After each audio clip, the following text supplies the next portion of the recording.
Good evening everyone. मेरी आवाज़ अगर क्लियर है तो एक बार बता दीजिए क्या वीडियो साउंड क्लियर है। और कल का वीडियो अपलोड हो जाएगा क्योंकि अपडेट चल रहा था, एप्लीकेशन अपडेट चल रहा था, इसलिए वीडियो अपलोड नहीं हुआ। मैंने टेक्निकल टीम को, हमारे पास कई लोगों का जो है इंफॉर्मेशन मैसेज आया था, हमने टेक्निकल टीम को फॉरवर्ड कर दिया है, वो लोग अपलोड कर देंगे। ठीक है, और मैंने चेक अभी नहीं किया है। ठीक है, अब हम लोग बात करेंगे, कल हमने प्रोग्रामिंग कॉन्सेप्ट को स्टार्ट किया है। ठीक है, प्रोग्रामिंग कॉन्सेप्ट को स्टार्ट किया उससे पहले मैं थोड़े से आपको यहाँ क्लियर कर दूं। देखिए, प्रोग्रामिंग कॉन्सेप्ट को थोड़ा आराम से पढ़िएगा क्योंकि इसमें दो तीन प्रकार के सवाल आते हैं। एक तो डायरेक्ट क्वेश्चन आते हैं, तो उसकी भी नॉलेज होना जरूरी है, पॉइंट वाइज, मतलब जो होता है ना थ्योरेटिकल पार्ट। एक होता है कि छोटे से कोड का जो है ऑप्शन दे करके, जैसे अगर आपने मेंबर फंक्शन डिक्लेयर किया है, क्लास डिक्लेयर किया है, ऑब्जेक्ट क्रिएट किया है, ठीक है, और फंक्शन ओवरलोड किया है, ऑपरेटर ओवरलोड किया है, तो इसका एक छोटा सा कोड दे करके वो आपसे आउटपुट भी पूछ लेते हैं। मतलब वो सवाल हो जाता है एक्सट्रीम, मतलब वहां तक भी सवाल जा सकता है, इट्स चांसेस आर देयर। तो थोड़ा वक्त लगेगा, अगर बहुत जल्दीबाजी में आप लोग करेंगे तो नहीं होगा, समय पर्याप्त है। जिनके अंदर बहुत ज्यादा बेचैनी है उनको मैं बार बार यही सजेस्ट करूंगा कि still we have time, programming concepts को आराम से कर लीजिए पूरा, क्योंकि यही कॉन्सेप्ट आपको हर जगह लागू होगा। ठीक है, एक कॉन्सेप्ट अगर आप कर लेते हैं तो there is a little bit differences, बहुत ज्यादा डिफरेंस नहीं है। तो पिछली क्लास में हमने इंट्रोडक्शन ऑफ ऊप्स में कहा था सी प्लस प्लस, या हम बात करें तो ऑब्जेक्ट ओरिएंटेड प्रोग्रामिंग में, तो सबसे पहले तो प्रोसीजरल लैंग्वेज है, वो है सी। सी क्या है? एक प्रोसीजर लैंग्वेज है।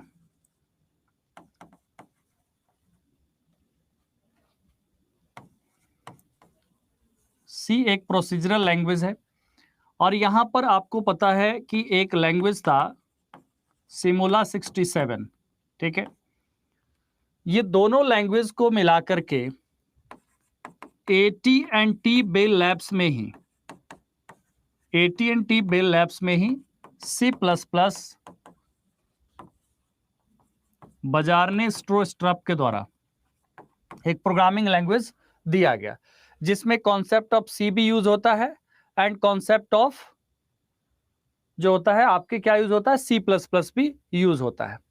ठीक है, फर्क थोड़ा सा सिंटेक्सेस का है, थोड़ा सिंटेक्स का फर्क है। ठीक है, तो थोड़ा ध्यान दीजिएगा, आप सभी लोग आ ही चुके हैं लगभग लगभग सभी लोग।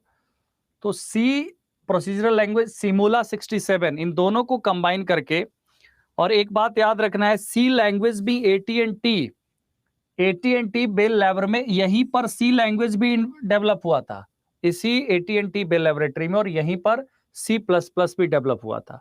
तो इट्स नथिंग बट, इसमें जो फीचर्स यूज किए गए थे वो फीचर्स थे सिमोला 67 के एंड सी प्रोसीजरल लैंग्वेज, मतलब सी लैंग्वेज के।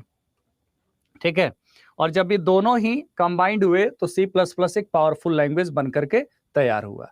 AT&T एक कंपनी का नाम है, एक एक सॉफ्टवेयर कंपनी, उस समय के टाइम का वही सॉफ्टवेयर कंपनी था। यहां पर बहुत सारे इन्वेंशन हुआ है। ठीक है, यूनिक्स ऑपरेटिंग सिस्टम, और आपके डेवलप किए गए सी लैंग्वेज, डेनिस रिची के थे, सी लैंग्वेज डेनिस रिची ने यही इन्वेंट किया। सी प्लस प्लस का इन्वेंशन यहीं पे हुआ था। जावा का सन माइक्रो सिस्टम में हुआ था यूएसए। ठीक है भैया, कंपनी का नाम है, और फुल फॉर्म जो है ये कुछ ऐसे अलेक्जेंडर ग्राम बेल के नाम पर रखा गया था इस कंपनी का नाम। अब बताइए, इतना ऐसा सवाल भी होता है क्या? ठीक है, अब यहां पर हम लोग बात करेंगे थोड़ा सा एक स्ट्रक्चर, प्रोग्राम के स्ट्रक्चर को। प्रोग्राम के स्ट्रक्चर को अगर आप समझेंगे, सी प्लस प्लस का एक सिंपल प्रोग्राम यहां पर लिखा गया है, और आपको पता है यहां पर क्या यूज किया गया है, हेडर फाइल्स यूज किया गया है, hash include iostream.h, hash include conio.h। अब मुझे पता है कि आप में से बहुत सारे लोग प्रोग्रामिंग करते होंगे, बहुत सारे लोग का प्रोग्रामिंग बहुत अच्छा भी होगा, लेकिन क्लास में तो हम पढ़ेंगे ही सारे टॉपिक्स को, तो थोड़ा ध्यान देंगे, और हम भूल भी जाते हैं कई सारी चीजें, छोटी छोटी चीजें हैं। तो यहां पर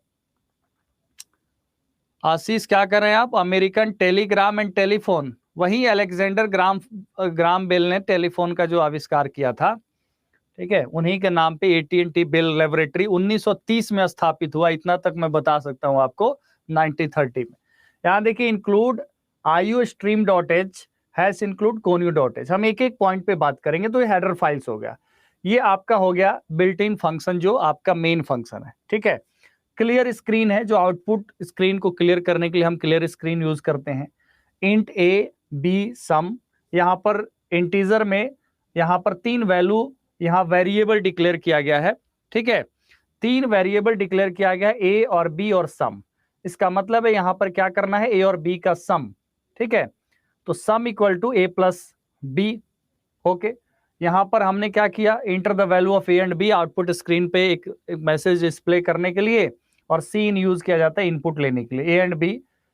ठीक है, ए एंड बी यहाँ पर सिंपल फंक्शन है कि यहाँ पर ए और बी को ऐड कर रहा है। ठीक है, तो यहाँ पर स्टोर किस में होगा, sum equal to A plus B. तो यहाँ पर ए और बी क्या है, वेरिएबल है।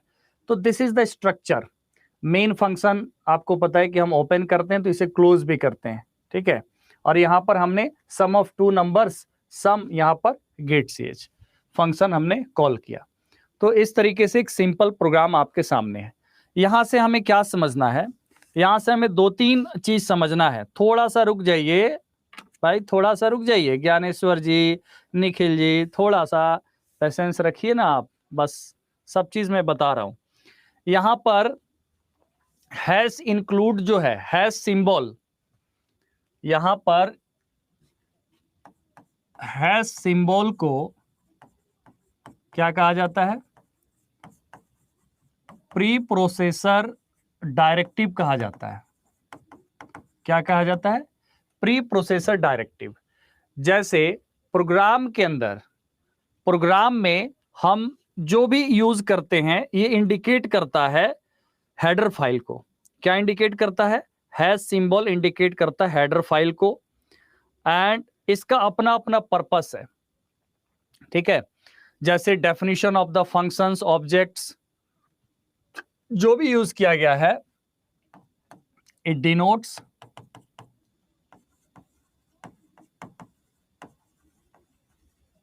Header files. ठीक है, अब यहां पर बात हम अगर करें आईओ स्ट्रीम की, तो आईओ स्ट्रीम का जो यूज है वो ये है कि हमारे प्रोग्राम में जो भी ऑब्जेक्ट यूज किए गए हैं, ठीक है, यहां पर definition of functions as well as objects, इसमें इससे क्या होते हैं, इसके लिए हम इसको यूज करते हैं आईओ स्ट्रीम। मतलब it's use for input output statement. किसके लिए यूज किया जाता है, it's use for input output statement,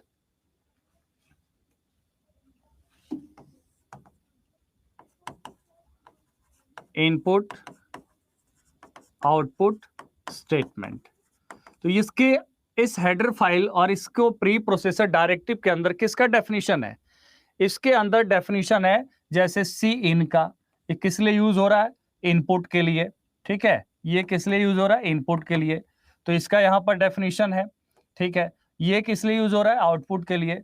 तो ये इनपुट और आउटपुट के लिए है, ये कैसे पता चलता है, ये प्री डिटरमाइंड जो हेडर फाइल्स यूज किया जाता है वो डिफाइन करता है कि नहीं। जैसे ही सी आउट देखता है, सीन देखता है, इट मींस कि there is a definition of cout कि इट विल प्रिंट, मतलब output, it will give, it's for input.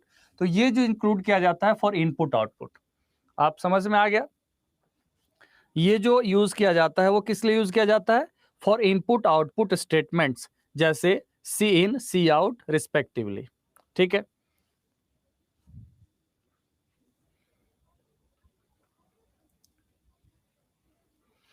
अब यहां पर जो हम फंक्शंस यूज करते हैं जैसे क्लियर स्क्रीन, गेट ch, तो इसका जो डेफिनेशन यहां पर होता है ये किस में होता है, conio.h। तो यहां पर जो फंक्शंस हम यूज करते हैं जैसे क्लियर स्क्रीन, ठीक है, क्लियर स्क्रीन फंक्शन है। क्लियर स्क्रीन फंक्शन क्या करता है, ये फंक्शन जैसे एग्जीक्यूट होगा तो ये एक लाइब्रेरी फंक्शन है। आप देखेंगे जो क्लियर स्क्रीन फंक्शन है,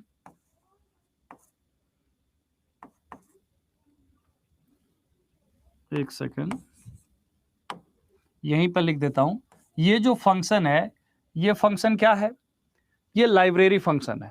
ओके,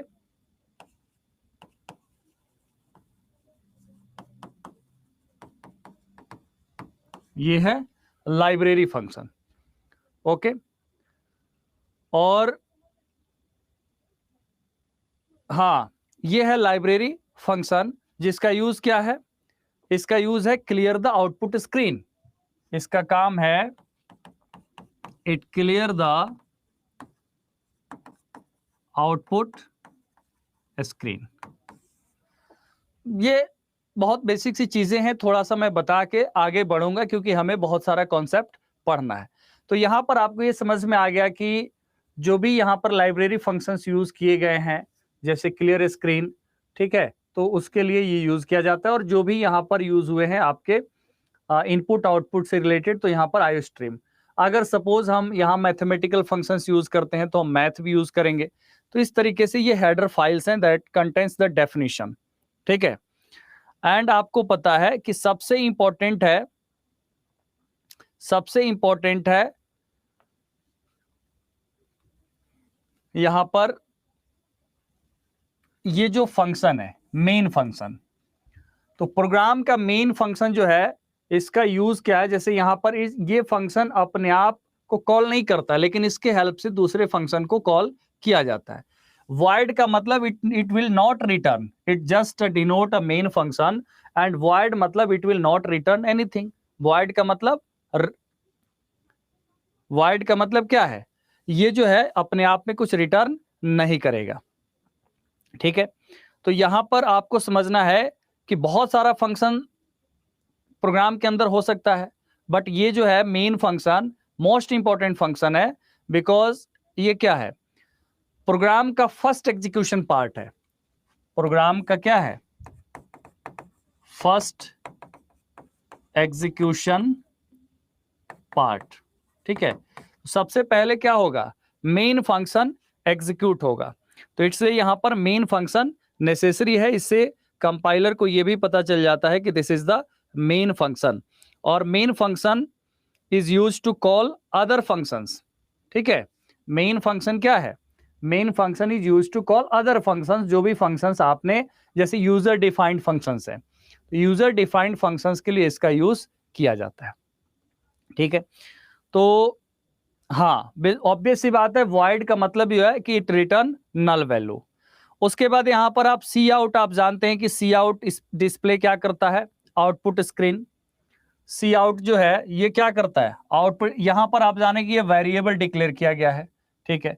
वेरिएबल इंटीजर टाइप है, तो डेटा टाइप में आप जानते हैं integer, float, these are the data types. इसके बारे में हम लोग पढ़ेंगे। सी आउट क्या है? It display the output, it display the output. cin used for the input, whatever input is required for the variable। तो इसके लिए हम क्या यूज करते हैं? cin। मतलब ये इनपुट को एक्सट्रैक्ट करता है कहां से? इनपुट डिवाइस से, ठीक है। ये एक्सट्रैक्ट करता है यूजर के इनपुट को, ठीक है। यहां पर डिस्प्ले नहीं होगा, डिस्प्ले नहीं, क्या लिखा है मैंने?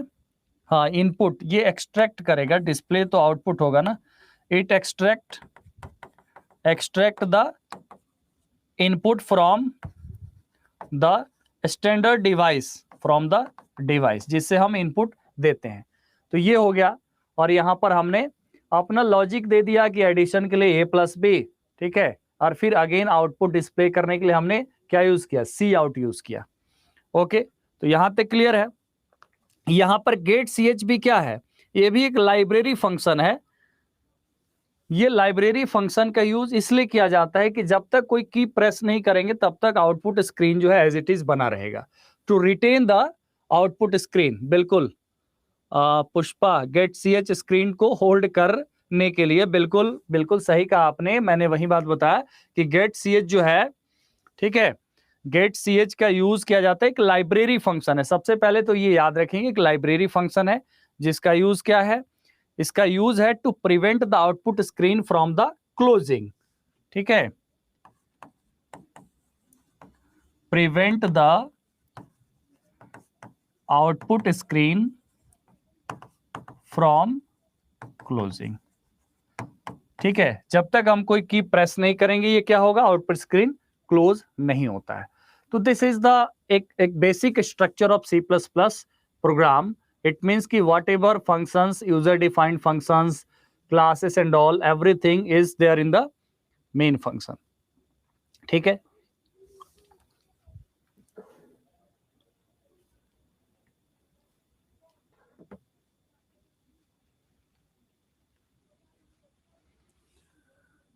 अब यहां पर आप देखेंगे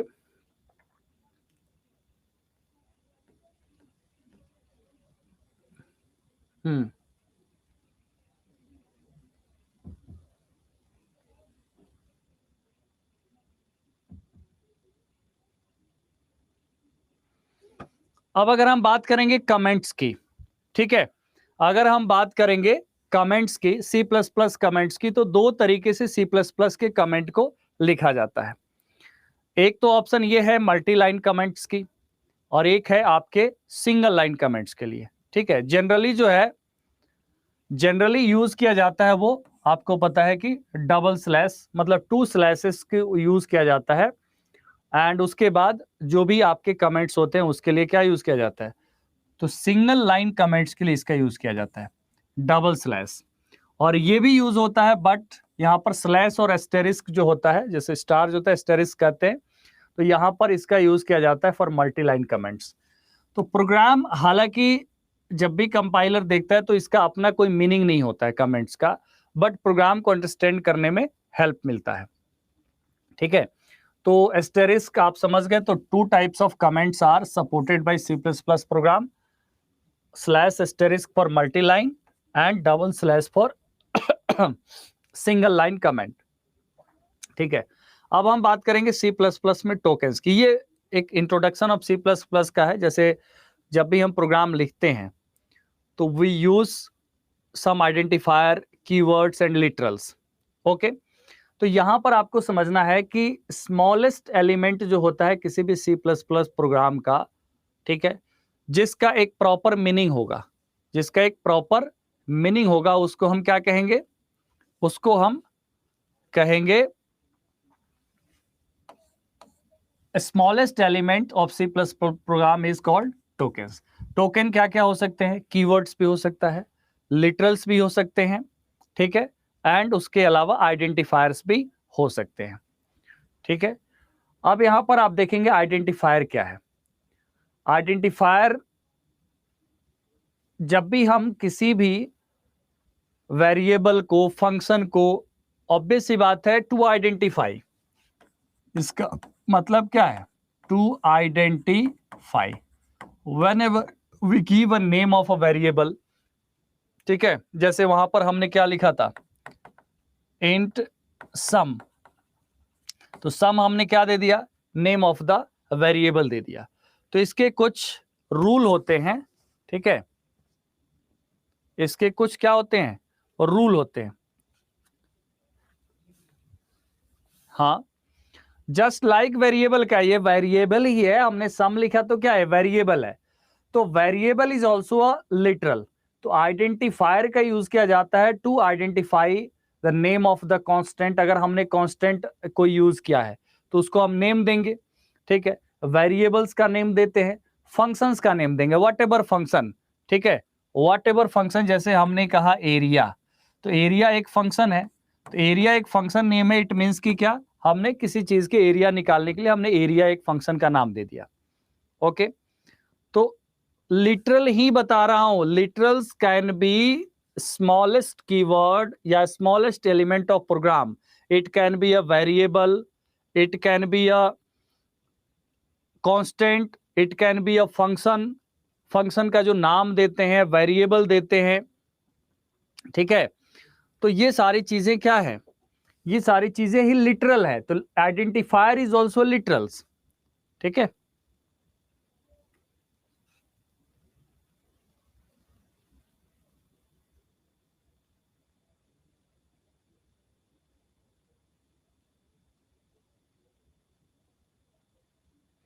अरे हिमांशु जी, एक ही बात कितना बार लिखोगे भैया, डिबगिंग करते और रनिंग करते हैं, पहले कॉन्सेप्ट को तो पढ़िए।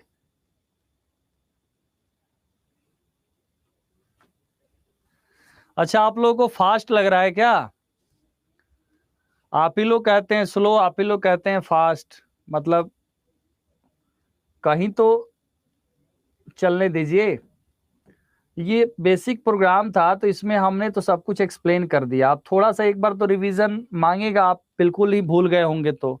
ठीक है, यहाँ पर हमने ये बताया कि लिटरल क्या होता है, तो कमेंट्स में आपको कुछ जानना ही नहीं है।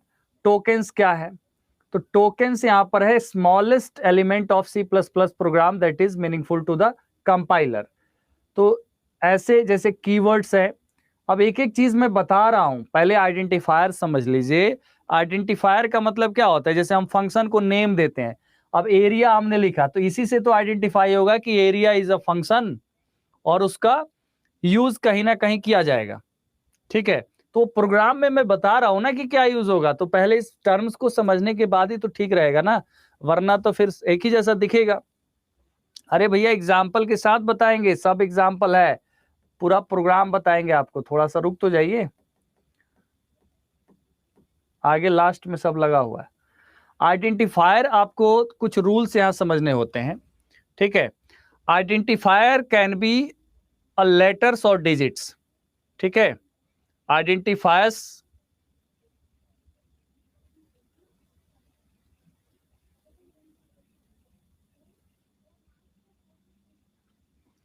चलिए मैं कुछ देर के लिए ऑफ ही कर देता हूं। क्या करिएगा, ऑफ करने में भी गुंजाइश नहीं है। हाँ, उसमें भी गुंजाइश नहीं है, मेल पे आ जाता है कि सर चार्ट ऑफ कर दिए। बताइए, आइडेंटिफायर्स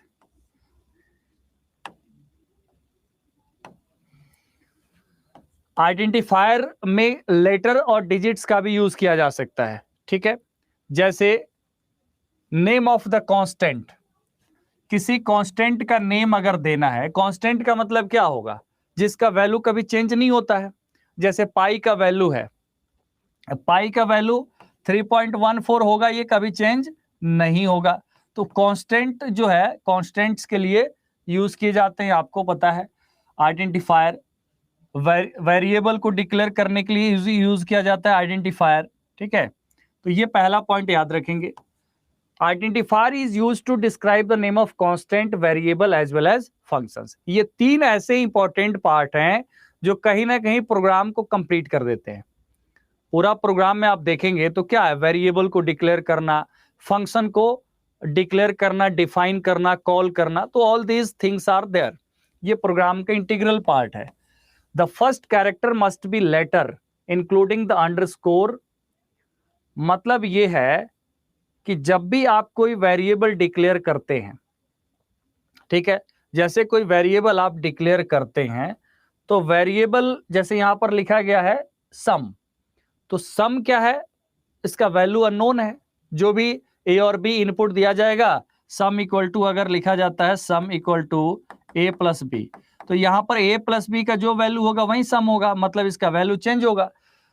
लेकिन यहां पर इसका नाम सम भी दिया जा सकता है, इसका नाम कुछ भी आप दे सकते हैं, लेकिन उसका रूल यह है कि वो लेटर में होना चाहिए।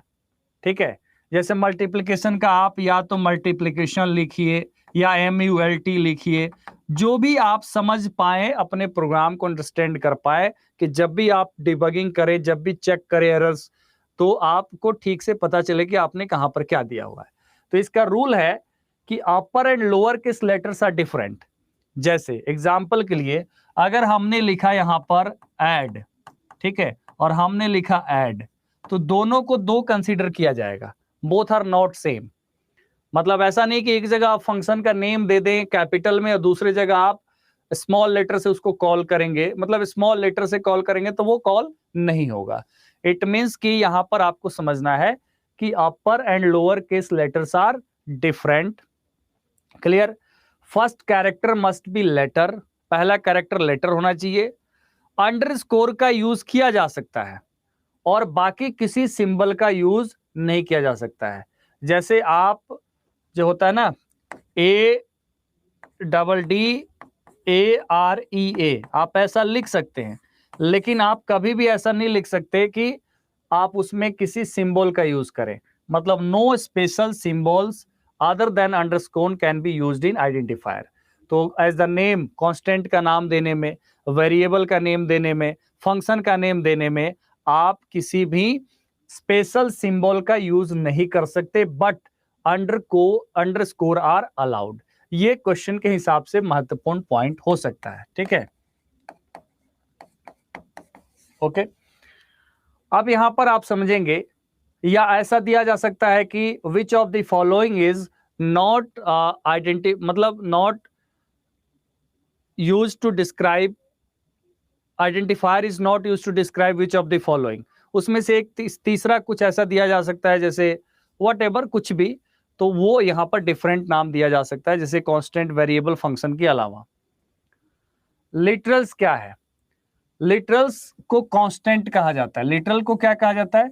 कांस्टेंट, मतलब ऐसा वैल्यू जो कभी चेंज नहीं होता है during the execution of the program, ठीक है। तो लिटरल्स में क्या हो सकते हैं? ये इंटीजर कांस्टेंट्स हो सकते हैं, कैरेक्टर कांस्टेंट्स हो सकते हैं, फ्लोटिंग कांस्टेंट्स हो सकते हैं, स्ट्रिंग कांस्टेंट हो सकते हैं। तो कांस्टेंट का मतलब क्या होता है? कांस्टेंट का मतलब जिसका वैल्यू कभी चेंज नहीं होगा, और प्रोग्राम में आपने किसी कांस्टेंट का यूज किया है, ठीक है, तो वो कांस्टेंट क्या है? कांस्टेंट लिटरल ही कहलाता है, ठीक है। वेरिएबल और कांस्टेंट में आपने बेसिक डिफरेंस आपको पता है कि वेरिएबल जिसका वैल्यू इनपुट और के अनुसार बदलते रहेगा, लेकिन कांस्टेंट आपने प्रोग्राम में यूज किया है, ठीक है, तो उसका वैल्यू कभी चेंज नहीं होगा। ओके, अब यहां पर देखेंगे कीवर्ड्स। एक अनदर सबसे इंपॉर्टेंट चीज होती है प्रोग्रामिंग लैंग्वेज में, उसके कीवर्ड्स, और सबसे आसान लगता है लेकिन सबसे मुश्किल कहीं ना कहीं है। अगर आप सारे कीवर्ड समझ गए तो प्रोग्रामिंग लैंग्वेज ही समझ गए। जैसे कीवर्ड्स जस्ट लाइक हम लोगों को इंग्लिश अगर बोलनी है, लिखनी है, तो हमारे पास वर्ड्स होने चाहिए ना, कि हम कौन से वर्ड्स लिख सकते हैं। मतलब जो वर्ड इंग्लिश लैंग्वेज का होगा हम उसी का यूज कर सकते हैं ना, हम अपना लैंग्वेज तो बना नहीं सकते, हम अपना वर्ड बना नहीं सकते। Similarly this is the programming language, and programming language के जो वोकैब आप समझिए, वर्ड समझिए, वो कीवर्ड्स है, because keywords are understandable by the that programming languages, ठीक है। कंपाइलर केवल उस कीवर्ड को समझेगा। तो for each and every function there is a keyword, सभी के लिए क्या है? कोई ना कोई कीवर्ड दिया गया है। तो कीवर्ड बहुत आसान भी चीज है और बहुत मुश्किल है। अगर आप पूरे कीवर्ड सीख गए, इसका मतलब सारे कीवर्ड्स के कहीं ना कहीं आप यूजेस भी सीख गए, इसका मतलब आप प्रोग्रामिंग लैंग्वेज सीख गए। तो कीवर्ड्स के ऊपर अब हम लोग अभी फिलहाल तो वो नहीं करने जा रहे हैं कि भाई प्रोग्राम आपको लिखना है एग्जाम में और कुछ ऐसा करना है, ना ही इतना समय है। हमें इतना करना है कि इससे क्वेश्चन जो आते हैं वो कैसे बनता है। जैसे कोई कीवर्ड आते हैं आपके सामने, 4-5 कीवर्ड दे देंगे कि this is not a valid, which of the following is not a valid keyword. तो कीवर्ड का नॉलेज हमें होना चाहिए। अब यहां पर आप देखेंगे, keyword also known as reserved और प्री डिफाइंड वर्ड। जो प्री डिफाइंड है उसका एक स्पेशल मीनिंग है, and have special meaning to the compiler and always written और टाइप्ड इन लोअर केस। इसको कैसे हम लिखते हैं? लोअर केस में। It cannot be used for variable name, function name और एनी अदर आइडेंटिफायर। जैसे फंक्शन का नेम जो होता है, देखो बिल्ट इन फंक्शन है वो तो ऑलरेडी वो उसका यूज हम करेंगे नहीं, ठीक है। लेकिन जो फंक्शन हम लोग लिखते हैं, जैसे हमने कहा एरिया, हमने कहा कुछ भी ऐसा हमें कैलकुलेट करना है, तो हमने कोई फंक्शन दिया, डिक्लेयर किया, तो फंक्शन का यूजर डिफाइंड हम नेम दे सकते हैं, ठीक है। तो इस कीवर्ड का use as a function name नहीं किया जा सकता है, ठीक है। कीवर्ड्स रिजर्व्ड होते हैं, उसका एक अपना पर्पस होता है, उसका यूज प्रोग्राम में हम किसी अन्य पर्पस से नहीं कर सकते हैं, ठीक है। यहां पर जो है रिजर्व्ड कीवर्ड्स जो है लगभग 95 हैं। संख्या आपसे नहीं पूछी जाएगी, लेकिन हम कुछ कीवर्ड्स पे थोड़ी बहुत चर्चा करेंगे। जैसे C++ में एक ASM कीवर्ड होता है, एक ऑटो कीवर्ड होता है, एक ब्रेक होता है। जो स्विचिंग स्टेटमेंट हम प्रोग्राम में यूज करते हैं, तो वहां पर या लूप में यहां पर ब्रेक स्टेटमेंट यूज किया जाता है, मतलब ब्रेक कीवर्ड। केस है, ठीक है, जैसे केस 1, केस 2, केस 3।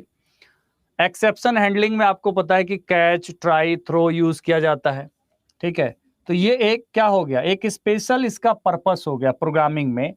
वैसे ही कैरेक्टर को डिक्लेयर करने के लिए डेटा टाइप को डिफाइन करना है कैरेक्टर, तो यहां पर कैरेक्टर हो गया, ठीक है। क्लास, ठीक है, क्लास अपने आप में चाहे आप क्लास का नेम कुछ भी दें, जैसे क्लास यहां पर चाहे आप स्टूडेंट दें, ठीक है, तो नाम चाहे कुछ भी दें, लेकिन यहां पर क्लास क्या हो गया, एक कीवर्ड है जिससे कंपाइलर ये समझता है कि दिस इज द क्लास, ठीक है। तो to declare a user defined type that encapsulates data members and operations और मेंबर फंक्शंस, ये अपने आप में बहुत इंपॉर्टेंट चीज है, इस पे हम लोग आज ही चर्चा करने वाले हैं। तो अब आप लोग कहोगे कि ये एक्चुअली मैंने इसलिए यहां लगा दिया कि थोड़ी मैं चर्चा कर लूं और आप लोगों को मैं जब ये नोट्स दूं तो आप लोग थोड़ा सा इसको पढ़िएगा, एक एक पॉइंट इसको क्लियरली पढ़ना पड़ेगा, ठीक है।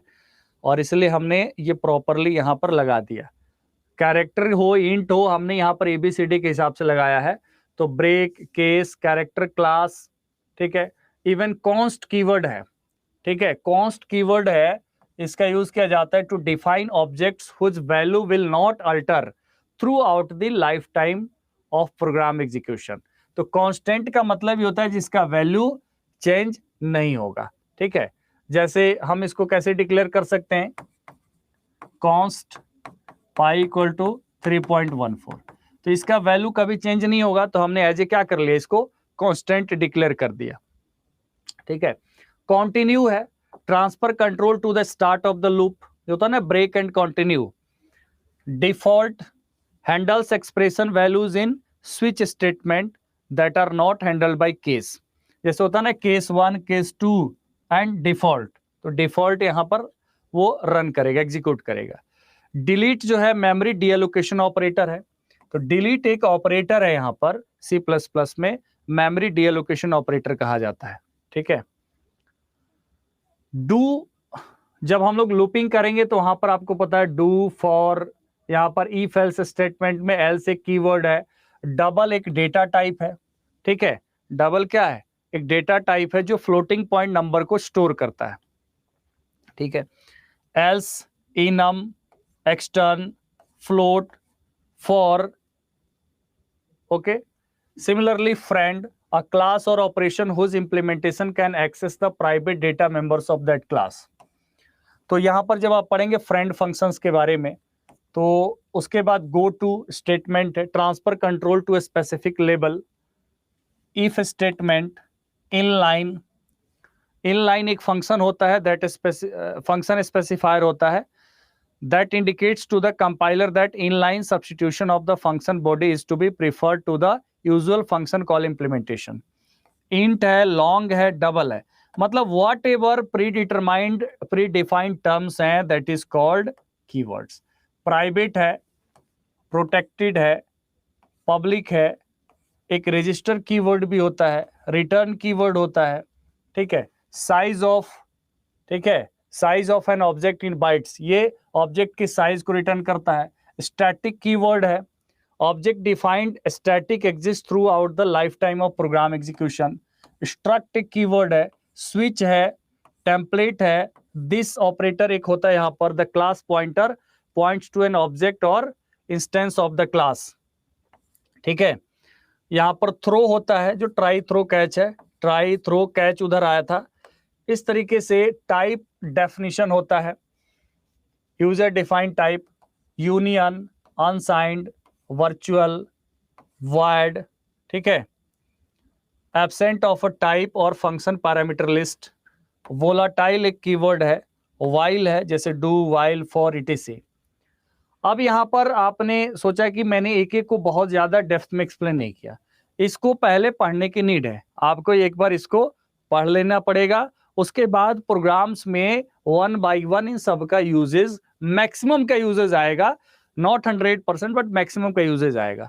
तो जब आप एक बार इसको पढ़ लेंगे तो यहां से आप आराम से समझना शुरू कर देंगे। तो कीवर्ड का क्या इंपॉर्टेंस आपको समझ में आ गया कि अगर हमें इन कीवर्ड्स के बिना प्रोग्राम हम लिख ही नहीं सकते, हमारा प्रोग्राम होगा ही नहीं प्रोग्रामिंग। उसके बाद यहां पर आप देखेंगे डेटा टाइप्स की। हालांकि जो डेटा टाइप्स है उसके जो कीवर्ड्स हैं वो भी उस कीवर्ड में शामिल है, जैसे int, double, float, character, these are data types. तो यहां पर देखेंगे C plus plus support following data type. Built in data type, built in data type जो ऑलरेडी क्या है, सी प्लस प्लस लैंग्वेज ने डेटा को डिक्लेयर करने के लिए जो टाइप दिया है। तो these data type are known as basic और फंडामेंटल डेटा टाइप। मतलब इसके बिना प्रोग्रामिंग इम्पॉसिबल है।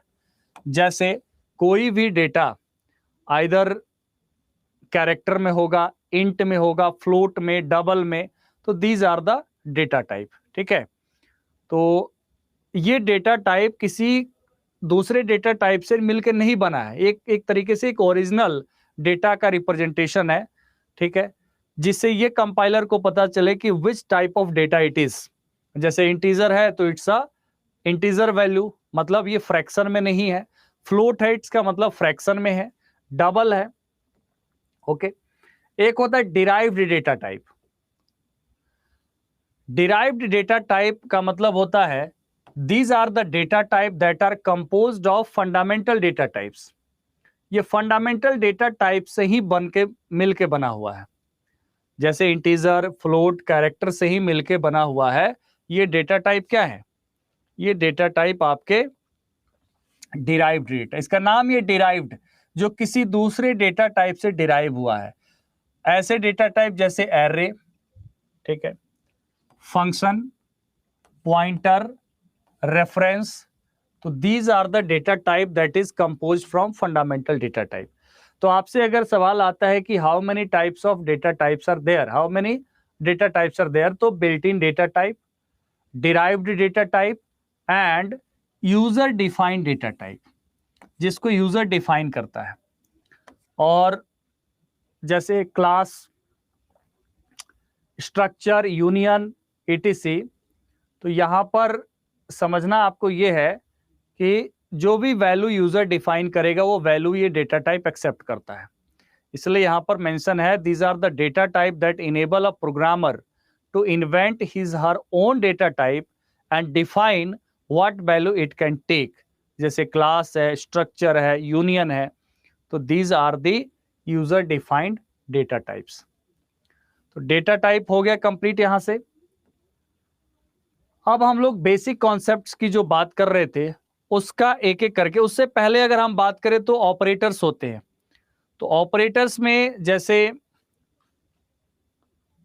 थोड़ी सी बात कर ले किसके, ऑपरेटर्स के। अब कोई भी फंक्शनैलिटी है, ऑपरेटर जैसे कीवर्ड का यूज हो गया, डेटा टाइप्स एंड ऑपरेटर्स। तो ऑपरेटर्स में जैसे अर्थमेटिक ऑपरेटर है। ठीक है, ऑपरेटर में कौन कौन से ऑपरेटर हैं,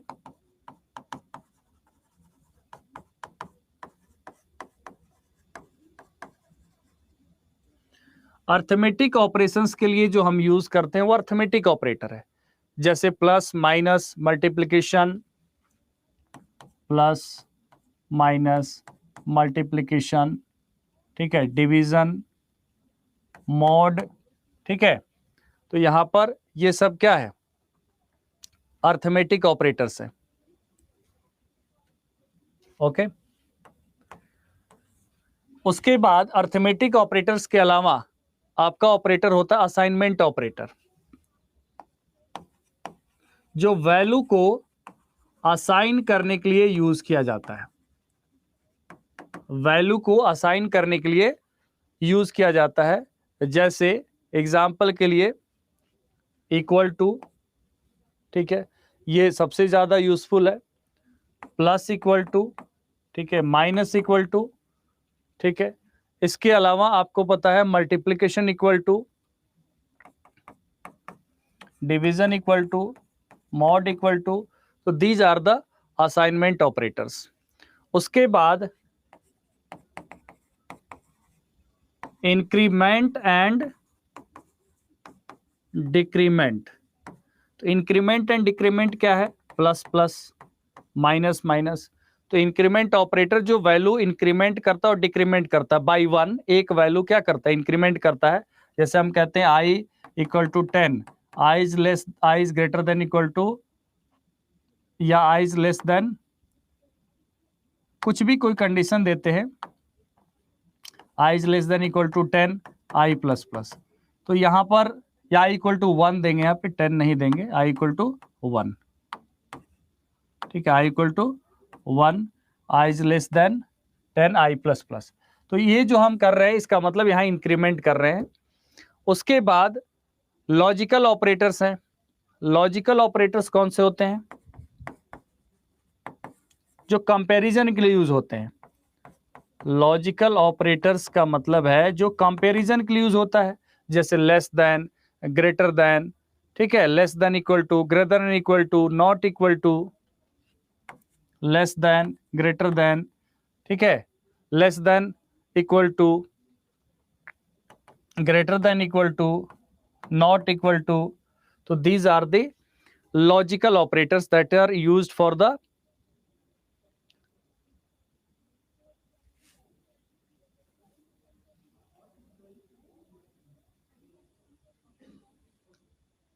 एक सेकेंड, थोड़ा हो गया, ये आपको कंपैरिजन के लिए यूज होते हैं and this is called relational operators. क्या कहे जाते हैं? ये रिलेशनल ऑपरेटर्स कहे जाते हैं।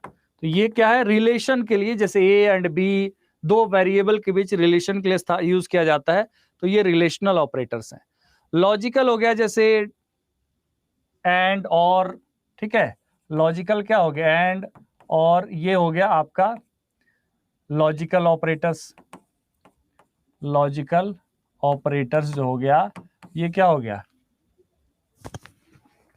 उसके बाद कंडीशनल ऑपरेटर्स है, ठीक है। कंडीशनल ऑपरेटर क्या होता है?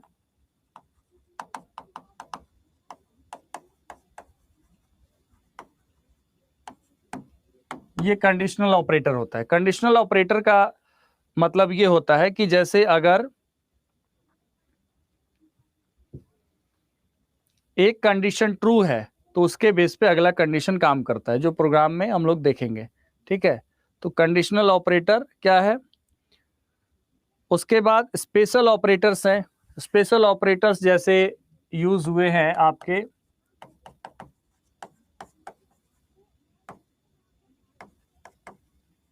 जैसे साइज ऑफ, ठीक है, या आपके इनपुट आउटपुट के लिए जो ऑपरेटर्स यूज हुए हैं, ओके। शिफ्ट ऑपरेटर्स, तो ऑपरेटर्स हो गए आपके, कीवर्ड्स हो गए। एक बार दोबारा से, arithmetic operator, assignment operator, increment and relational operator, ये हो गए आपके less than, greater than, less than equal to, greater than, not equal to. Logical operator bitwise and bitwise, और या इसमें एक और नॉट होता है जो नॉट ऐसे लिखते हैं, ठीक है। और यहां पर हम यूज करते हैं डबल लाइन, तो ये हो जाता है और, एंड एम्परसेंड, ये एंड हो गया। तो बिटवाइज और and not, relational, conditional operator, ठीक है। And if the statement true then execution वहां होता है। Special operator, size of, left shift, right shift. अब हम लोग बात करेंगे यहाँ पर, एक एक चीज को समझेंगे with the help of programs also. जैसे ऑब्जेक्ट है, तो जब भी हम ऑब्जेक्ट की बात करते हैं तो आपको कल भी मैंने कहा था कि similar type of object is called class. Similar type of object is called class. जैसे मोटर व्हीकल एक क्लास है, और उस क्लास में there are types of motor vehicle, जैसे कार भी हो सकता है, बस भी हो सकता है, तो all are belongs to the particular class. तो इसमें हम लोग बात करेंगे क्लास और ऑब्जेक्ट की, ठीक है। अब हम लोग इसको थोड़ा डिटेल में जानेंगे, एक एक चीज को, और फिर जो चीजें हमने पढ़ा, चाहे वो कीवर्ड हो, चाहे वो डिक्लेरेशन हो, वो सब चीज जो यहाँ पर यूज आएगा। जैसे सबसे पहली बात तो यह है कि क्लास एक बेसिक बिल्डिंग ब्लॉक होता है। ऑब्जेक्ट ओरिएंटेड प्रोग्रामिंग में क्लास क्या है? प्रोग्रामिंग का बेसिक बिल्डिंग ब्लॉक है, ठीक है, जिसके थ्रू ही पॉसिबल होता है प्रोग्राम को लिखना। एंड क्लास क्या है? एक यूजर डिफाइंड डेटा टाइप है। क्लास क्या है? एक यूजर डिफाइंड डेटा टाइप है विच holds its own data members and member functions, ठीक है। which can be accessed and used by creating an instance of the class. Class के अंदर data members भी होते हैं, मतलब वेरिएबल्स भी होते हैं, एंड फंक्शंस भी आप डिक्लेयर कर सकते हैं। तो एक क्लास एक बेसिक बिल्डिंग ब्लॉक हुआ जिसके अंदर आप क्या कर सकते हैं, वेरिएबल भी डिक्लेयर कर सकते हैं, आप क्या कर सकते हैं, आप फंक्शंस को भी डिक्लेयर कर सकते हैं। और ऐसे में उस वेरिएबल और उस फंक्शन को एक्सेस करने के लिए उस क्लास का इंस्टेंस क्रिएट करना पड़ेगा, जिसे कहा जाता है ऑब्जेक्ट। इसलिए कहा जाता है कि क्लास का इंस्टेंस जो है, instance of class is nothing but object. यहां पर आप देखेंगे C++ class is like a blueprint for an object. तो ये वही चीज है जैसे कि there are various objects can be created with the help of the class name. आगे प्रोग्राम में आपको दिखेगा, उससे पहले दो बातें आपको समझना है। क्लास एक यूजर डिफाइंड डेटा टाइप है जिसमें क्या क्या रहता है, data member and member functions.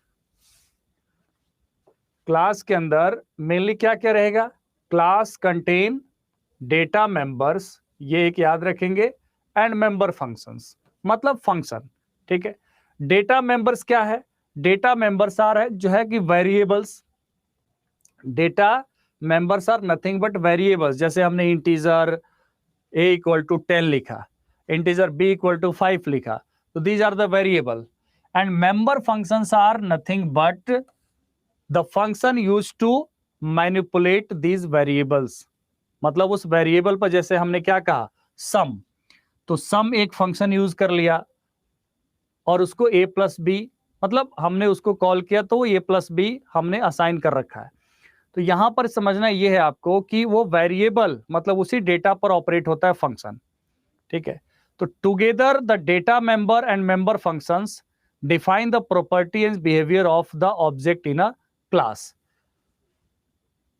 Object के बिहेवियर को कौन डिफाइन करता है, डेटा मेंबर और फंक्शन दोनों मिलके, मतलब वेरिएबल और फंक्शन दोनों मिल करके। आगे आपके सामने एक प्रोग्राम आएगा, एक आपके सामने सिंटेक्स आया, जैसे क्लास को हम कैसे डिक्लेयर करते हैं, क्लास क्लास नेम सिंपली। ठीक है, क्लास क्लास नेम। तो क्लास का जो है यहां पर बहुत ही बेसिक फॉर्मेट है कि क्लास और क्लास नेम इज जस्ट, और उसके बाद यहां पर क्या हुआ, उसके बाद हमने यहां पर एक्सेस स्पेसिफायर यूज कर लिया। ठीक है, मतलब variables and all. Okay, access यहां पर यूज कर लिया कि जो भी मेंबर फंक्शंस या जो भी डेटा मेंबर्स वेरिएबल्स हम यूज कर रहे हैं, it can be private. Access specifier क्या होता है, ये होता है प्राइवेट, पब्लिक एंड प्रोटेक्टेड। मतलब क्लास के अंदर जो वेरिएबल हम डिक्लेयर कर रहे हैं, डिफाइन कर रहे हैं, क्या वो आउटसाइड द क्लास एक्सेसिबल होगा या नहीं होगा। तो ये इसके ऊपर भी हम बात करेंगे, access specifier. This is the separate topic, एक टॉपिक में हम यहां पर इसको बात करेंगे। फिलहाल आप ये समझिए कि private, public and protected are access specifier, मतलब who can use the data, मतलब members and functions inside the class. और वेरिएबल जो यूज किया जाता है वो क्या होता है, डेटा मेंबर्स होता है। जैसे प्रोग्राम के अंदर हम यूज करें इंट ए, ठीक है, बी, तो ये क्या हुआ, वेरिएबल्स हुए, इसको हम कहेंगे डेटा मेंबर। मेरे हिसाब से यहां तक कुछ मुश्किल नहीं है। क्लास यहां पर कीवर्ड ही है, मतलब क्लास से शुरू करके आप क्लास नेम यहां पर कुछ भी दे, जैसे आप यहां पर एम्प्लॉय दें, यहां पर स्टूडेंट दें, तो all these are the user defined name of the class. Class अपने आप में कीवर्ड है।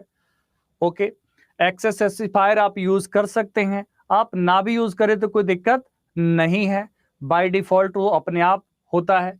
डेटा मेंबर्स और मेंबर फंक्शंस, तो मेंबर फंक्शन क्या हुआ, methods to access data members. इस डेटा को एक्सेस करने के लिए जो फंक्शन हम लिखते हैं वही तो क्या होता है, वही मेथड होता है, वही फंक्शन होता है। और यहां पर आप देख सकते हैं कि डबल स्लैश का यूज किया गया है आपको कमेंट्स के लिए। ठीक है, और यहां पर हमने क्लास को ओपन किया और यहां पर क्लास क्लोज करके हमें सेमीकोलन देना होता है। तो class name ends with a semicolon. तो this is the basic syntax of the class. यहां तक समझ में आया तो बताइए मुझे, उसके बाद आगे बढ़ते हैं। कुछ नहीं समझ में आया तो आप निधड़क पूछिए, इसमें से कुछ ना समझ में आया हो आपको।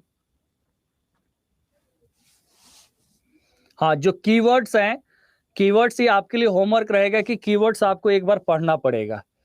ज्यादा नहीं, आप 20-25 मिनट में चाहे तो कीवर्ड्स हैं आप पढ़ सकते हैं, और एक एक लाइन में हमने उसको थोड़ा सा डिफाइन किया। वो ना भी समझ में आए तो समझ में आएगा, क्योंकि ये इसमें लैंग्वेज में कुछ भी नहीं है कि रटने वाली बात है। हाँ, ये जरूर है कि हमने यहाँ पर जो स्लाइड पे इसलिए लगाया है कि कोई टॉपिक मिस ना हो जाए। आप समझ रहे हैं ना? जैसे हम सब कुछ पढ़ाते हैं, एक्सेस स्पेसिफायर ना पढ़ाए या कुछ ऐसा टॉपिक छूट जाए तो ठीक नहीं है। एक एक टॉपिक होना चाहिए। दीप्ति, मैं प्रोटेक्टेड ही नहीं, मैं पब्लिक प्राइवेट प्रोटेक्टेड सब पढ़ाऊंगा।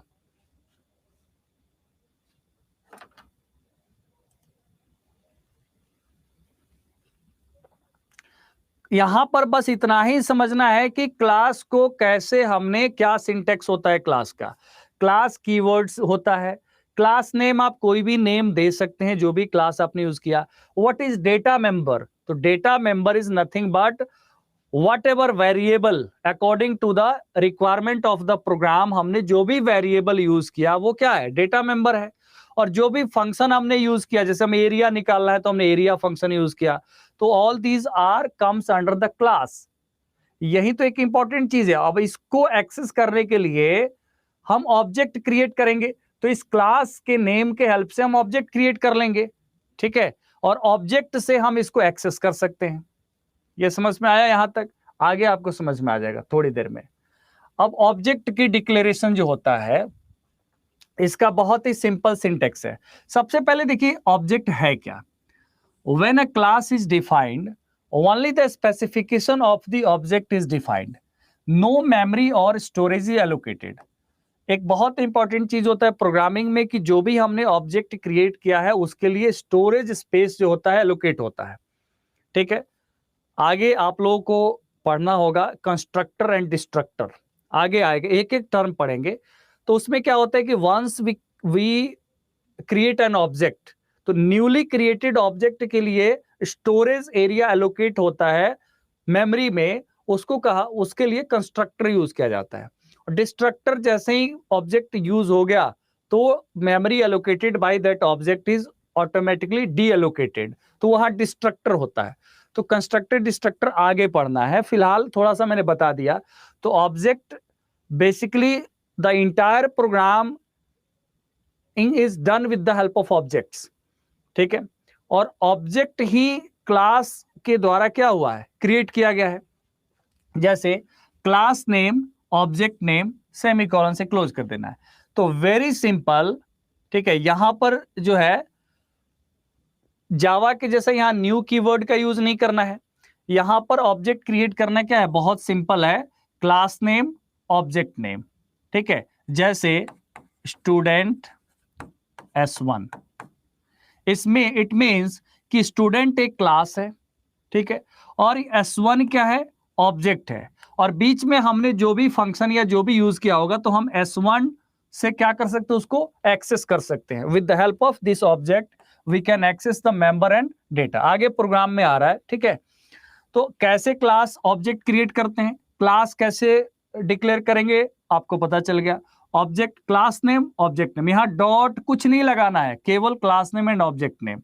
जैसे स्टूडेंट S1, जैसे एम्प्लॉई हमने कोई क्लास लिया है, एम्प्लॉई EMP, अब जो भी नाम दीजिए, तो it means EMP is the object of the class employee, ठीक है। And with the help of this object we can call the functions inside the class. जो भी फंक्शन है उस फंक्शन को हम कॉल कर सकते हैं सीधा, ठीक है।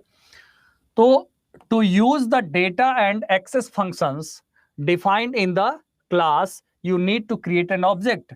ऑब्जेक्ट के बगैर कुछ नहीं होगा ऑब्जेक्ट ओरिएंटेड में। जैसे आगे आप एग्जांपल देखेंगे, उससे पहले एक छोटा सा चीज ये है कि कॉलिंग में क्या यूज होता है। Accessing data member and member function, ये दो चीज में तो कंफ्यूजन नहीं है ना। डेटा मेंबर क्या है, जो वेरिएबल्स हम यूज करते हैं प्रोग्राम में एक क्लास के अंदर। उसके बाद मेंबर फंक्शंस मतलब whatever the functions we have defined. Okay, तो data member and member functions of class can be accessed using the dot operator, यहां पर यूज होता है। जैसे वहां पर हमने क्या कहा, s1 डॉट, अगर कुछ है कोई फंक्शन हमने यूज किया है तो उसका फंक्शन नेम हम दे देंगे यहां पे, ठीक है। और s1 डॉट, यहां पर हमने सपोज स्टूडेंट का हमने कुछ निकाला हुआ है मार्क्स, ठीक है, ठीक है, स्टूडेंट s1 डॉट मार्क्स। तो ये जो यूज होगा s1 डॉट मार्क्स, मार्क्स कोई फंक्शन यूज हुआ है प्रोग्राम में, उसको एक्सेस करने के लिए इस ऑब्जेक्ट के हेल्प से इसको हम एक्सेस कर देंगे, ठीक है। तो यहां पर आप देखेंगे accessing data members and member functions, the data members and member functions of class can be accessed using the dot operator. तो इसमें क्या यूज होता है, dot operator with object. Example के लिए, if name of object is obj and you want to access the member function with the name print name, ठीक है, then you simply use write object dot print name।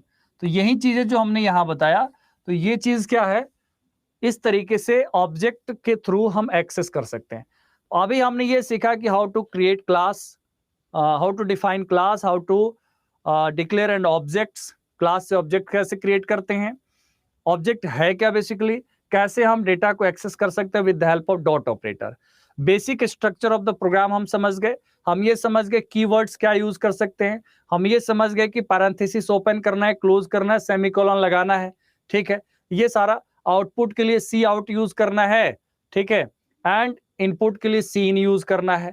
void में this is the main function, जो compiler ये समझे कि this is the main part of the program, वो भले ही void में अपने आप में कुछ रिटर्न ना करता हो, बट उसके बाद क्या है, कंपाइलर अंडरस्टैंड करता है कि this is the actual program starting from the here, and whatever we are using inside the program, वो सारे चीज क्या है, एक डिफाइंड है, ऑलरेडी प्री डिफाइंड कीवर्ड्स है, और उसके लिए हमने हेडर फाइल को यूज कर लिया है। तो उसको पूरा डिफाइन किया हुआ है कि किस कीवर्ड का क्या एक्चुअल मीनिंग है। तो उसको जब कंपाइल किया जाएगा तो उसका एक्चुअल जो है ऑब्जेक्ट कोड, मतलब वो एग्जीक्यूटेबल कोड में अपने आप क्या हो जाएगा, कन्वर्ट हो जाता है। तो यहां पर विजिबिलिटी मोड्स को थोड़ा सा समझ लेना है, उसके बाद आप प्रोग्राम को आसानी से कोई भी प्रोग्राम लिख सकते हैं, ठीक है। अब यहां पर देखेंगे विजिबिलिटी मोड्स क्या होता है, जिसको कहा जाता है एक्सेस स्पेसिफायर्स। विजिबिलिटी मोड्स को कहा जाता है एक्सेस स्पेसिफायर। ये होता क्या है,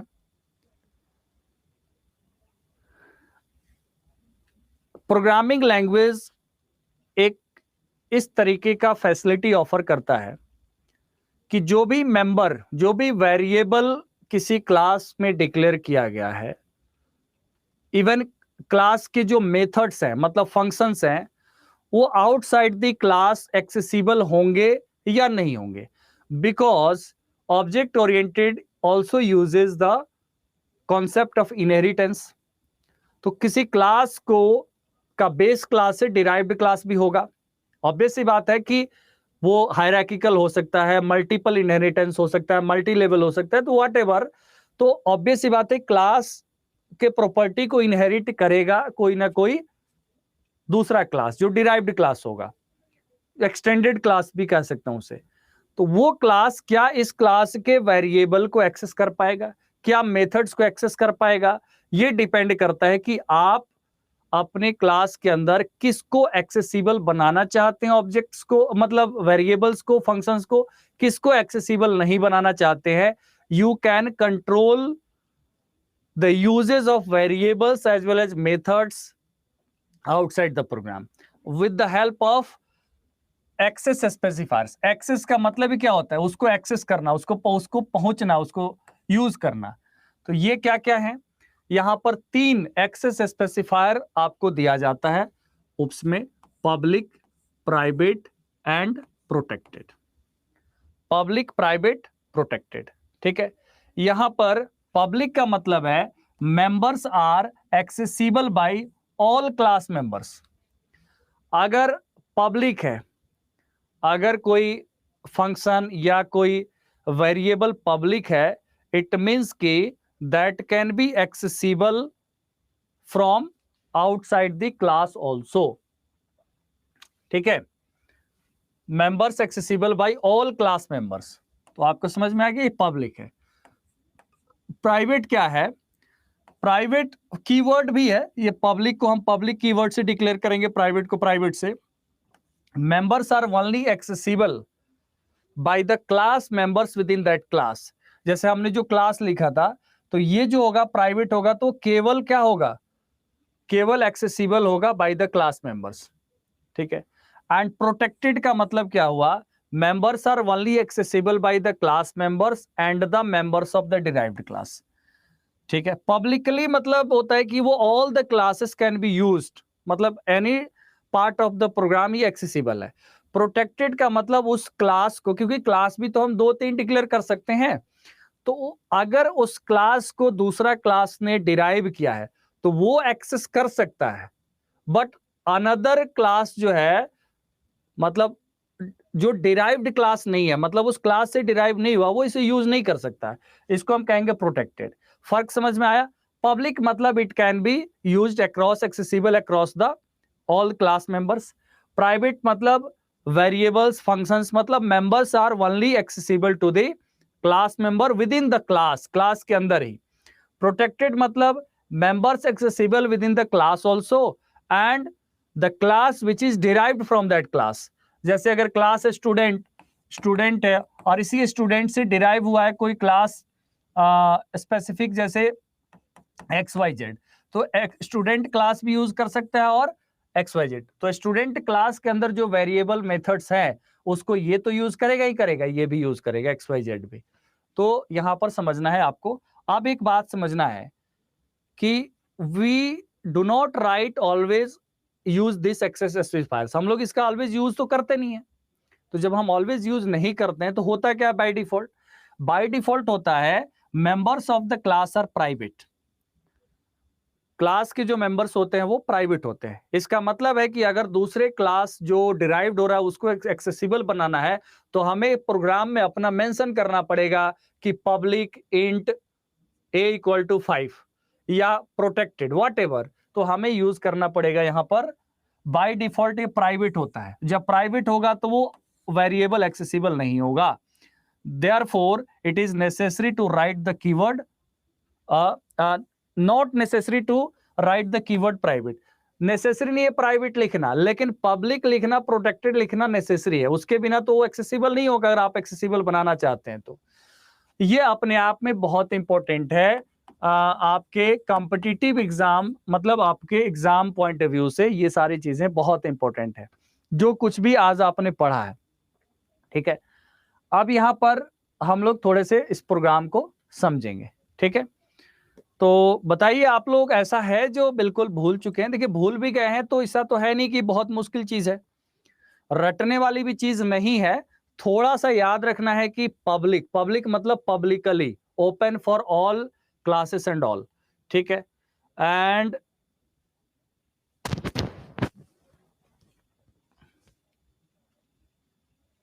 no video no audio, buffering हो रहा है। एक सेकेंड रुकिए, मैं बात करता हूं टेक्निकल टीम से।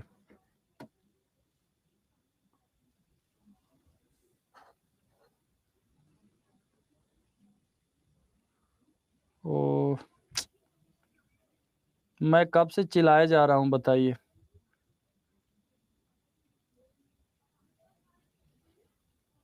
एक सेकेंड रुकिए, मैं टेक्निकल टीम को इन्फॉर्म करता हूं।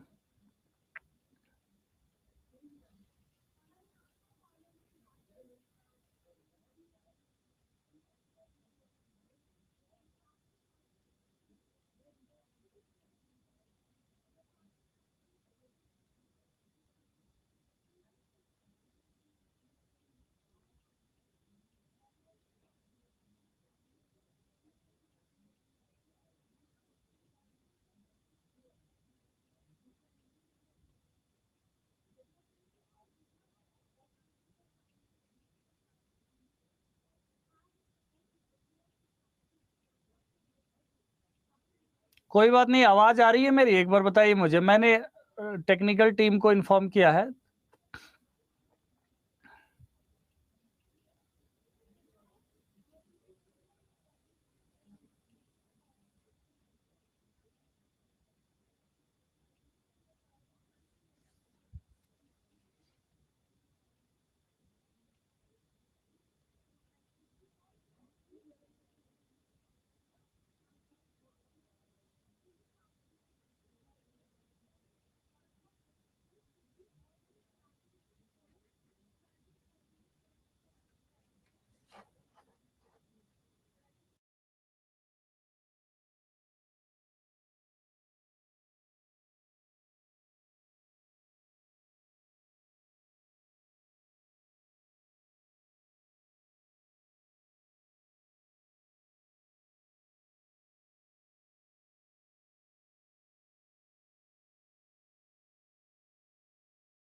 कुछ इम्प्रूवमेंट हुआ या नहीं हुआ बताइए।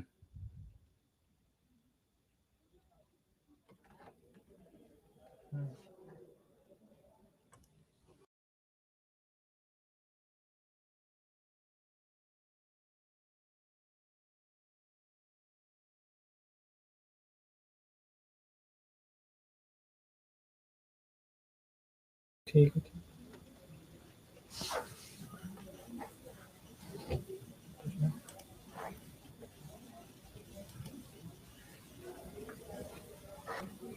सही है।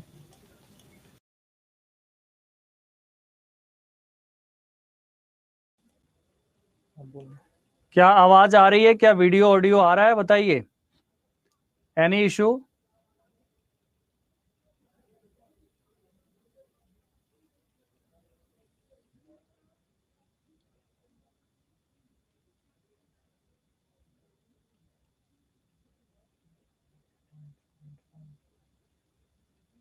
बताइए, अभी कुछ इम्प्रूवमेंट हुआ? ओनली ऑडियो, वीडियो नहीं आ रहा? वीडियो क्लियर नहीं है?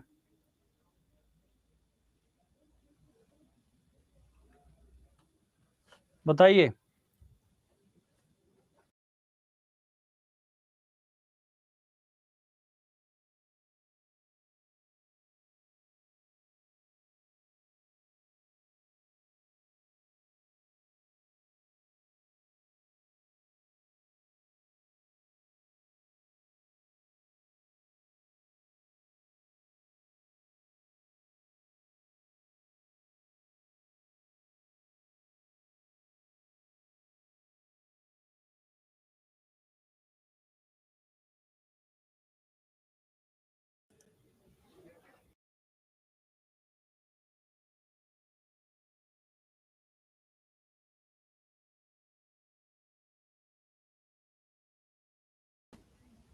अब आ रही है आवाज? बताइएगा मुझे, क्या आवाज आ रही है? बताइए, कुछ इंप्रूवमेंट हुआ है कि नहीं हुआ है? Nothing is clear.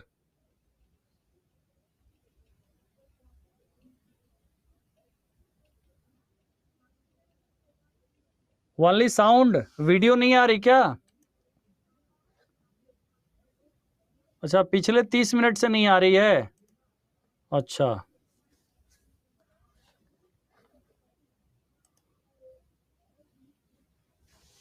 No video, only sound.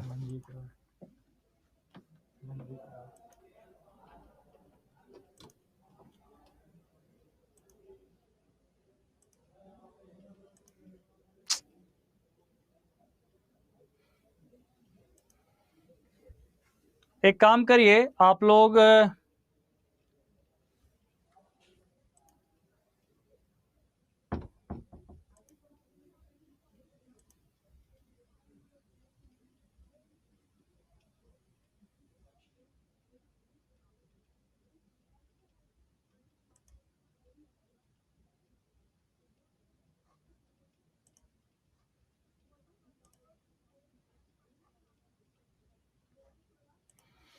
चलिए थोड़ा देर ध्यान दीजिए, 15 मिनट तक, ठीक है। ब्रेक नहीं होगा, ब्रेक तो ऑलरेडी कर दिया ये सॉफ्टवेयर ने।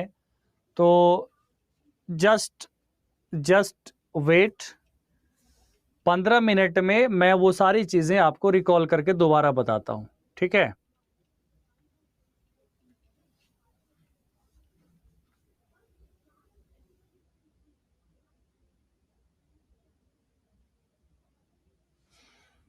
चलिए मैं वापस बताता हूं, यहां से मुझे बताना है, ठीक है, डिक्लेयरिंग ऑब्जेक्ट्स, ठीक है। डिक्लेयरिंग ऑब्जेक्ट का मतलब होता है कि क्लास को कैसे डिक्लेयर करते हैं, वो आपको मैंने बता दिया। और पीछे चलना है यहां से,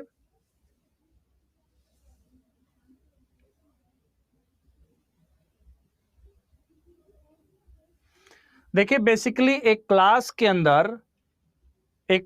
अंदर जो वेरिएबल हम डिक्लेयर करते हैं that is called data members, ठीक है, that is called data members. अगर सब कुछ ठीक है तो प्लीज मेरा रिक्वेस्ट है कि थोड़ा सा आप लोग थोड़ा सा रुक जाइए, बिल्कुल समझ में आ जाएगी, इसमें समझने वाला चीज है। बस कुछ लिखिए मत, अगर सब कुछ ठीक है तो, इशू है तो लिखिए, ओके।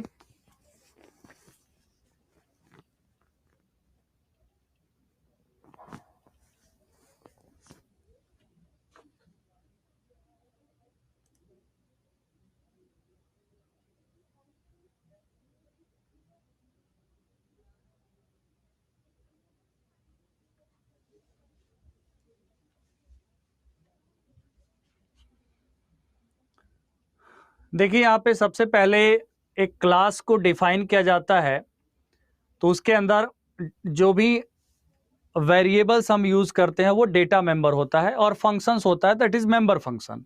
यहीं से हम चल रहे हैं, ठीक है। यहां पर इसको अगर आप समझ जाते हैं ना तो कहानी समझने की कोई जरूरत नहीं है, वो नोट्स में आपको मैं दे दूंगा, आप आराम से पढ़िएगा, वो स्पष्ट लिखा हुआ है। बट इसको समझिए, जैसे क्लास एक कीवर्ड है, क्लास क्या है, कीवर्ड है। जैसे क्लास एक कीवर्ड है जो प्री डिटरमाइंड है कि इससे क्लास का नाम दिया जाता है, क्लास को हम डिक्लेयर करते हैं।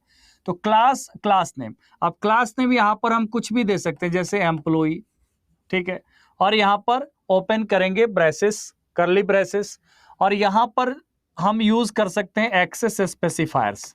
एक्सेस स्पेसिफायर क्या होता है, अभी मैं फिर से बताऊंगा।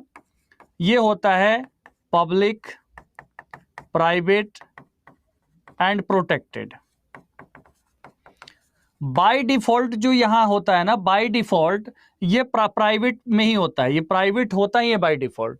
अगर हमें, ठीक है, अगर हमें क्या करना है,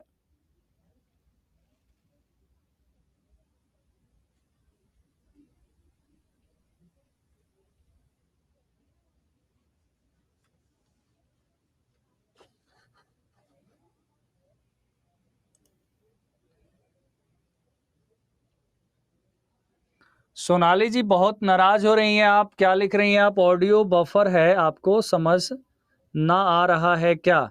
सोनाली जी हमारे साइड से यहां पे नहीं पता चलता है ना कि बफर हो रहा है कि नहीं, आपके साइड हो रहा है तो आप बताइए ना कि बफर हो रहा है।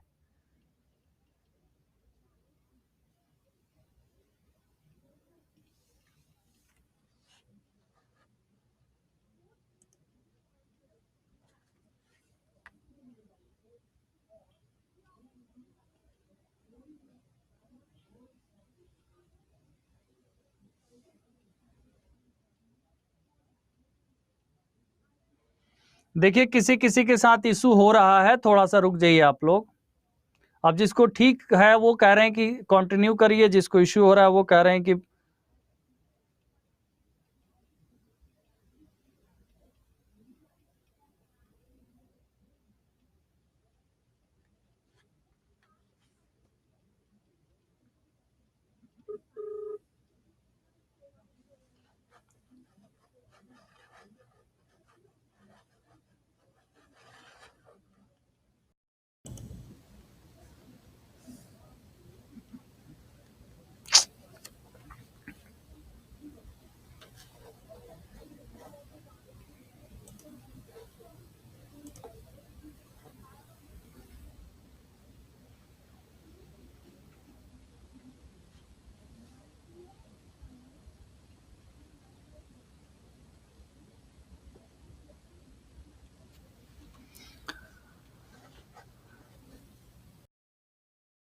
तो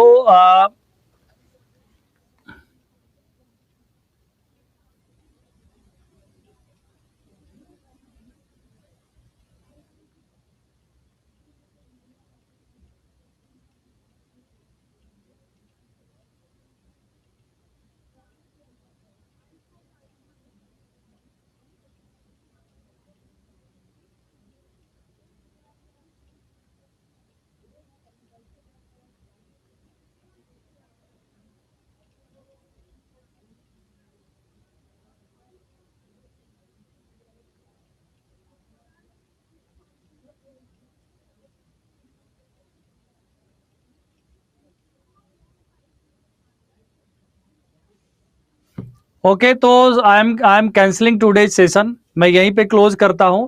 एंड अपडेशन चल रहा है, I will talk to the technical team for all the issues.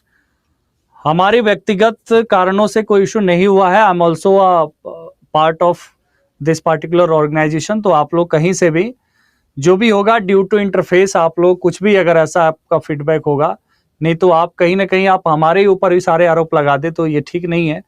हम बात कर लेते हैं, हमारे इंफॉर्मेशन दे देते हैं। हाँ, मैं आपको फिर से शुरू से कराऊंगा, तो इसके लिए आप चिंता ना करें। प्रोग्रामिंग लैंग्वेज जो है समझने वाला विषय है, रटने वाला नहीं है। ये सब कुछ ठीक से समझ में आ जाएगा तो आपको कोई इशू नहीं आएगा, ये मैं श्योर करता हूं। आई होप आप लोगों को मेरी आवाज समझ में आ गई होंगी, मेरा कंसर्न मैंने जो कहा वो समझ में आ गया होगा। तो मैं बात कर लेता हूं, जो भी इश्यूज है वो टेक्निकल पॉइंट ऑफ व्यू से, हमारे पर्सनल पॉइंट ऑफ व्यू से नहीं है। अगर आप चाहेंगे तो, क्योंकि काफी फ्लो में चीजें चल रही थी, अब बीच में इश्यूज आ रहे हैं बहुत ज्यादा, तो अगर आप चाहेंगे तो मैं ये नोट्स आपको दे दूंगा, आप लोग पढ़ के आएंगे, मैं अगले क्लास में इस चीज को मैं दोबारा एक्सप्लेन कर दूंगा, if you people wants.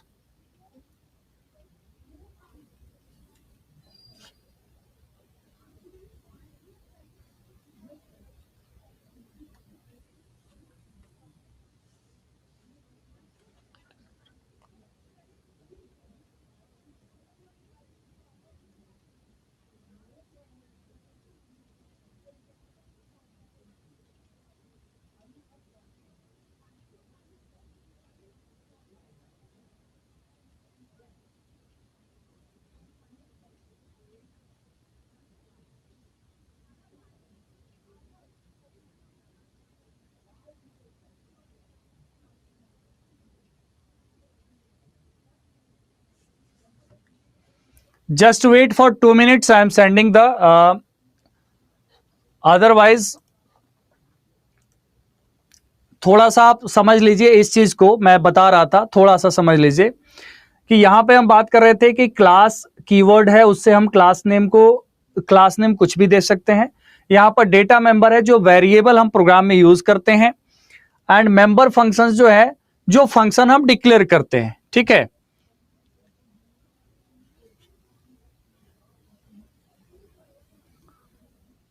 Okay, उसके बाद यहां पर आप देखेंगे कैसे ऑब्जेक्ट को डिक्लेयर करते हैं।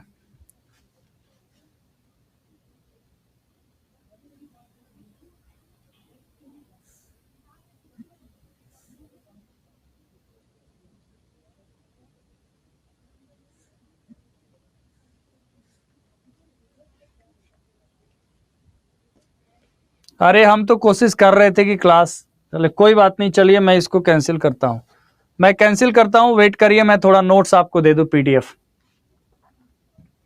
और मैं इसको एक्सप्लेन करूंगा अगले क्लास में, मतलब कल की क्लास में।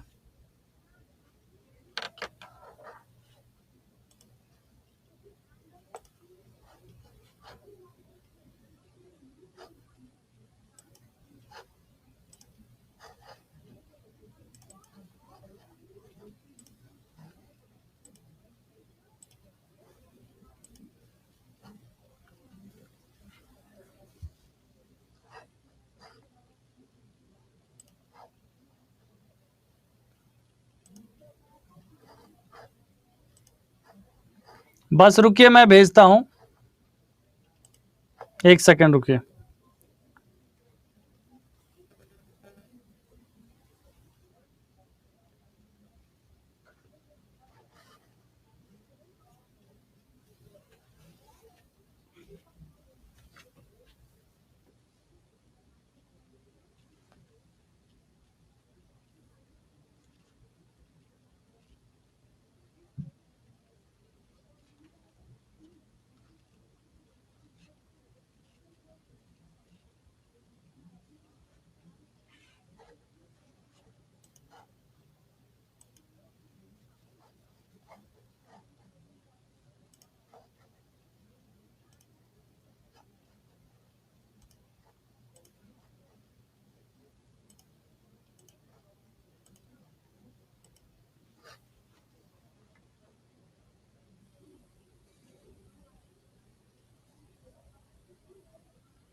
कोई बात नहीं, अभी इशू चल रहे हैं क्योंकि अपडेशन चल रहा है, मेरे पास आया था मैसेज, तो मैं पीडीएफ सेंड करता हूं। ओके, अब 10-15 मिनट में कुछ नहीं होगा, फ्लो नहीं बनेगा, इसको मैं एक्सप्लेन करूंगा कल की क्लास में।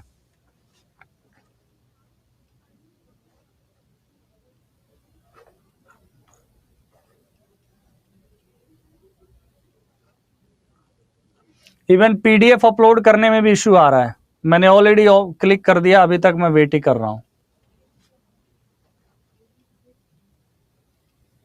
और देखिए हमें कह रही है निशा कि कितना लेट करते हैं पीडीएफ देने में। पीडीएफ अपलोड करके मैं यहाँ पर अपलोड पे क्लिक कर दिया, it's some issues in updation, कुछ अपडेशन चल रहा है। कोई बात नहीं रोहित, कल चलेगा फिर से। देखिए अनेबल टू सेंड फाइल आ रहा है।